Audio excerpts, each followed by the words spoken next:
منتخب ہوا ہوں ان کا بھی NA80 کی عوام کا بھی شکریہ ادا کرتا ہوں کہ انہوں نے مجھے منتخب کر کے اس معزز ایوان میں بھیجا، جس کے لیے میں ان کا بے حد مشکور ہوں۔ جناب اسپیکر، یہ وہی حلقہ ہے جہاں سے 3 مرتبہ میرے والد محترم عثمان ابراہیم صاحب منتخب ہوئے۔ اس کے بعد اس دفعہ انہوں نے کنٹیسٹ نہیں کیا تو حلقے کی عوام نے مجھے منتخب کیا، میں بہت مشکور ہوں ان کا۔ جناب اسپیکر، بجٹ پر بے شمار سپیچز ہوئی یہاں پہ،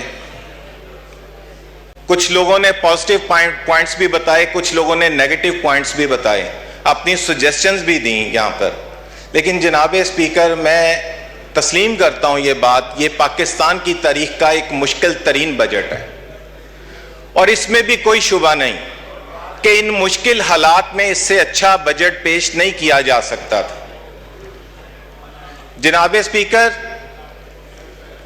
جب قریباً 2 سال پہلے پاکستان اندھیروں میں تھا، جب قریباً PTI کی گورنمنٹ کے خلاف عدم اعتماد ہوا تو ریزروز قریباً $3 ارب کے قریب تھے، کسی کو کوئی رستہ نظر نہیں آ رہا تھا، لیکن جناب اسپیکر اس وقت میری جماعت کی قیادت نے فیصلہ کیا تھا کہ ہم اپنی سیاست کو قربان کریں گے اور ریاست کو بچائیں گے۔ اس وقت میری جماعت نے یہ فیصلہ کیا تھا کہ پاکستان پہ مشکل ٹائم ہے، ہم نے پاکستان کو آگے بڑھ کے بچانا ہے، اور جناب انہوں نے آگے بڑھ کے بچایا پاکستان۔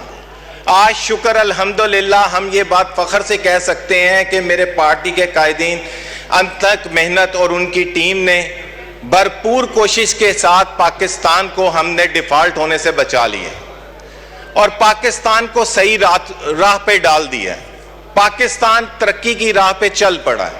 یہاں پہ میرے دوستوں نے بے شمار بجٹ کے بارے میں نیگیٹو پوائنٹس بتائے، میں ان سے گزارش کرنا چاہتا ہوں کہ یہ تحمل رکھیں، ہم انشاءاللہ بجٹ جس طریقے سے پاکستان کو ڈیفالٹ کیا، ہم اسی طریقے سے انشاءاللہ آگے چل کے پاکستان کو بچا کے دکھائیں گے انشاءاللہ۔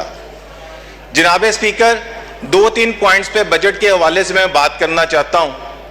ایک تو زراعت کا شعبہ پاکستان کی بیک بون ہے، ہمارے GDP میں زراعت کا تقریباً 24% ہے، ایمپلائمنٹ جنریشن میں 37.4% ہے، ہمیں اپنی 2/3 پاپولیشن جو ہے اس کی ارننگ زراعت پر منحصر ہے، 3/4 ایکسپورٹ ارننگ زراعت پر منحصر ہے۔ ہم اگر اس زراعت کو اچھے طریقے سے مینج کر لیں تو ہم انشاءاللہ 200 بلین یہاں سے جنریٹ کر سکتے ہیں۔ اسی وجہ سے محمد شہباز شریف نے اکتوبر 2022 میں یہ ایک کسان دوست پالیسی دی تھی، جس کے تحت اس بجٹ میں 5 ارب روپے رکھے گئے ہیں کہ فائنانسنگ کی جائے گی پلانٹرز پہ، ٹریکٹرز پہ، ہارویسٹرز پہ، تاکہ یہ اس شعبے میں زیادہ سے زیادہ گرومنگ ہو، کیونکہ جناب اسپیکر پچھلے دور میں the primary driver of the growth was the agriculture, growing by about 6.3% because of the bumper outputs of wheat, cotton and rice۔ تو جناب اسپیکر یہ اگر ہم اس کو اچھے طریقے سے مینج کر لیں تو یہ اچھا ریونیو دے سکتا ہے۔ اس کے بعد جو پالیسیز میرے قائد محترم نے رکھی تھیں محمد شہباز شریف نے، ان پالیسیز کا تسلسل ہے کہ آج انفلیشن ڈاؤن ہو رہی ہے، انفلیشن 38% سے اس ٹائم 11.8% پہ آ گئی ہے، پچھلے سال 38% تھی۔ تو جناب اسپیکر سٹاک مارکیٹ نئے ریکارڈ قائم کر رہی ہے پاکستان کی تاریخ میں، 78,000 پہلے کبھی پاکستان کی سٹاک ایکسچینج اس انڈیکس پہ گروم نہیں ہوئی۔ تو یہ انشاءاللہ تحمل رکھیں میرے دوست، صبر، انشاءاللہ ہم اس کو کور کر لیں گے۔ جب مشکل ٹائم آیا پاکستان میں ہم نے اس کو کور کیا ہے۔ تو اس کے بجٹ کے لیے جو سٹرکچرل انفارمز فائنانس منسٹر نے بتائی ہیں اورنگزیب صاحب نے، ہم انشاءاللہ ان کو کور کریں گے، فارن انویسٹمنٹ کو بڑھائیں گے، ہم ایکسپینڈیچرز کو کنٹرول کریں گے، جو ڈپارٹمنٹ جو سفید ہاتھی ہیں گورنمنٹ پہ بوجھ ہیں ہم انشاءاللہ ان کو ختم کریں گے۔ PWD اسی سلسلے کی ایک کڑی ہے۔ تو انشاءاللہ آپ دیکھیں گے انفلیشن آنے والے دنوں میں مہنگائی اور کم ہوگی اور انفلیشن اور کم ہو جائے گا.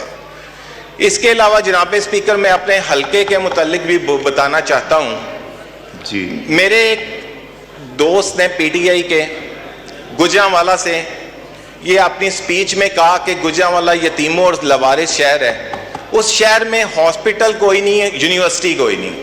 میں جناب اسپیکر اس فلور کے توسط سے یہ بتانا چاہتا ہوں یہاں پہ اراکین کو کہ جب جب گجرانوالہ کا نام آئے گا تو میرے قائد محمد نواز شریف و محمد شہباز شریف کی محبت کا ساتھ ذکر ضرور ہوگا. گجرانوالہ میں جتنے میگا پروجیکٹس لگے ہیں وہ محمد نواز شریف اور محمد شہباز شریف نے لگائے ہیں. قریباً یہ انہوں نے کہا گجرانوالہ میں کوئی ہاسپٹل نہیں, ڈی ایچ کیو مین ہاسپٹل وہاں پر موجود ہے جو قریباً کافی پرانا ہے اور وقت کے ساتھ ساتھ اس کی اپ گریڈیشن, اس کی ایکسٹینشن یہ مسلم لیگ نون کا صحرا ہے. ابھی بھی اس کی اپ گریڈیشن ہو رہی ہے, آؤٹ ڈور اس کا جاری ہے. انشاءاللہ یہ 30 جون کو وہ مکمل طور پر فعال ہو جائے گا. اس کے علاوہ میرے والد محترم عثمان ابراہیم صاحب نے محمد نواز شریف سے گجرانوالہ کے لیے ہاسپٹل منظور کرایا تھا 2016-17, لیکن جناب اسپیکر ہماری بیڈ لک, گجرانوالہ کی بیڈ لک کہ وہ ہاسپٹل جگہ کی ایلوکیشن بھی ہو گئی, لیکن جب پی ٹی آئی نے مسلم لیگ نون کے مینڈیٹ چرایا 2018 میں, مسلم لیگ نون کے مینڈیٹ پہ شب خون مارا, تب انہوں نے وہ پروجیکٹ بند کر دیا کہ اس پروجیکٹ کی ضرورت نہیں. یہ پی ٹی آئی کی حکومت بنا دیتی اس ٹائم ہاسپٹل. آج یہ اعتراض کر رہے ہیں کہ گجرانوالہ میں ہاسپٹل کوئی نہیں, یہ اس ٹائم بنا سکتے تھے. جی کائنڈلی وائنڈ اپ کیجئے. بس 2 منٹ اسپیکر صاحب مجھے وائنڈ اپ کر لینے تھے. بس اگر یہ بنا سکتے تھے اس ٹائم بھی بنا سکتے تھے, لیکن انہوں نے نہیں بنایا.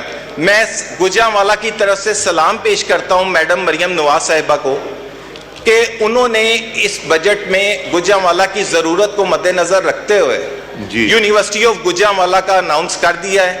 بہت جلد انشاءاللہ اس پہ کام شروع ہو جائے گا. اور اس کے علاوہ میں کچھ گجرانوالہ میں ایک پلیز وائنڈ اپ کیجئے.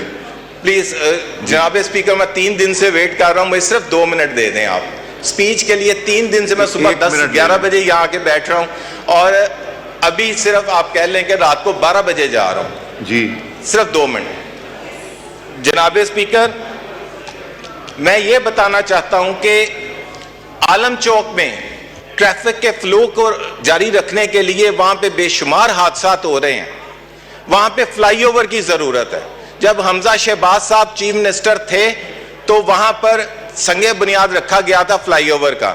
میں محمد شہباز شریف صاحب سے گزارش کرتا ہوں کہ اس منصوبے کو آگے بڑھایا جائے, اس کو پایہ تکمیل تک پہنچایا جائے.